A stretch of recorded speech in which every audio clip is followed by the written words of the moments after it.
Bien chers sœurs et frères, si nous voulons prendre la mesure du message de Jésus en ce jour, nous devons reconnaître que le relatif et le mortel sont voués à disparaître.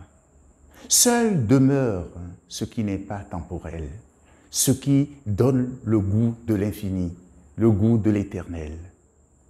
Jésus affirme que tous nos travers, nos secrets inavoués seront démasqués un jour.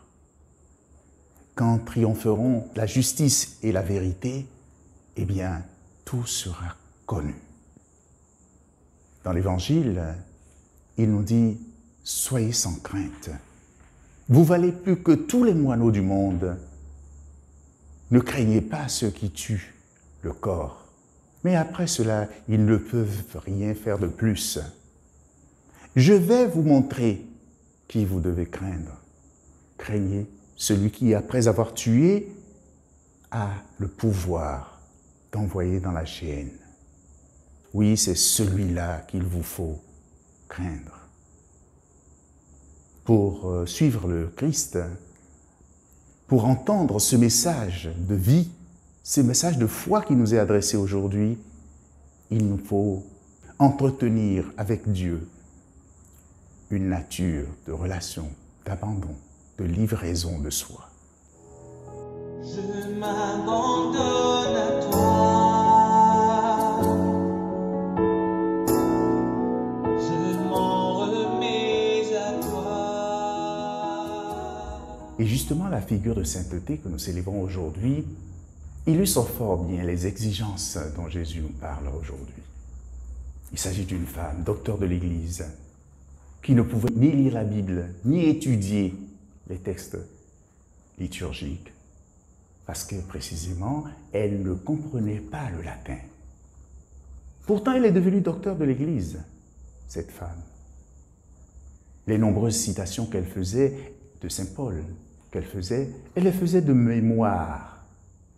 Elle s'appropriait les paroles de Saint Paul, car ces paroles correspondaient à ses propres sentiments. Dans l'un de ses textes, la relation numéro 3, elle écrit ceci: « Ce n'est plus moi qui vis, qui parle, qui ai une volonté, mais il y a en moi quelqu'un qui me gouverne, quelqu'un qui me fortifie. » Sainte Thérèse d'Avila est une grande figure. Elle nous permet de comprendre une affirmation de Jean Cassien, pour ceux qui connaissent la tradition monastique. Jean Cassien dit « Il n'y a plus haut que la perfection ». Vous voyez, le fait de quitter les nombreuses imperfections de nos vies ne suffit pas pour faire de nous des saints. Devenir saint pour Sainte Thérèse, Thérèse de Jésus, c'est devenir soi-même une louange à Dieu. Et en même temps, c'est resplendir de la gloire de Dieu devant toutes les nations. C'est tout quitter pour être seul, pour Dieu seul. Cette transformation en nous, il n'y a que l'Esprit Saint pour réaliser cela en nous. Dieu conduit notre vie spirituelle à travers l'expérience de 7 traversées successives. Et Thérèse de Jésus va appeler ces 7 traversées 7 clôtures, ou encore 7 demeures par lesquelles nous vivons une expérience de détachement progressif en vue de devenir amour et en vue d'entrer dans le projet de salut de Dieu. Cela exige de nous de traverser ces étapes successives comme des états de vie, état de dessaisissement de soi, état d'abandon à la providence. Elle écrivait à ses sœurs dans le chemin de perfection: « Ne soyez pas surprises, mes sœurs, des nombreuses choses qu'il faut observer pour entreprendre ce voyage divin.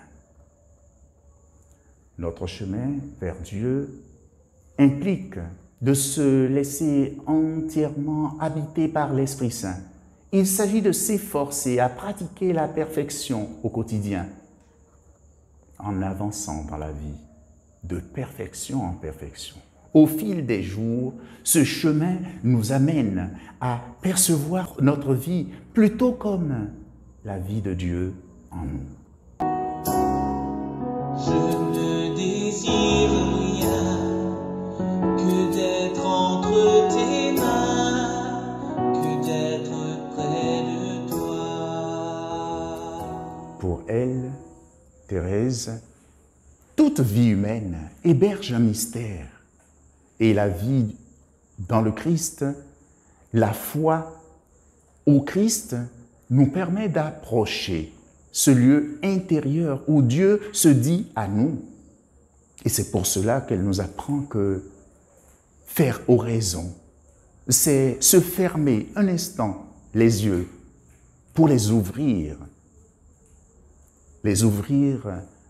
au-dedans de nous-mêmes. Et en les ouvrant au-dedans de nous-mêmes, en ce lieu, nous retrouvons tout le monde.